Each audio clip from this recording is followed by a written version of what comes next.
من أراد ثبات القلب أيها الكرام فعليه بثلاثة أمور. الأول الصلاة بالحفاظ عليها في أوقاتها مع الجماعة في بيوت الله. قال ربي إن الإنسان خلق هلوعا إذا مسه الشر جزوعا وإذا مسه الخير منوعا إلا المصلين. الثاني القرآن، ليكن لك ورد يومي من تلاوة القرآن ولا تتركه أبدا.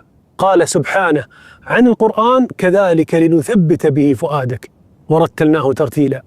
الأمر الثالث الدعاء وسؤال الله الثبات دائما، وقد كان نبينا صلى الله عليه وسلم يكثر من قول اللهم يا مقلب القلوب ثبت قلبي على دينك.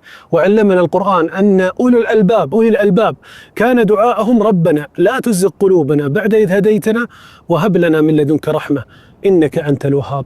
أخيرا الإكثار أيضا من ذكر الله من أعظم وسائل الثبات وطمأنينة القلب. قال ربي عز وجل الذين آمنوا وتطمئن قلوبهم بذكر الله ألا بذكر الله تطمئن القلوب.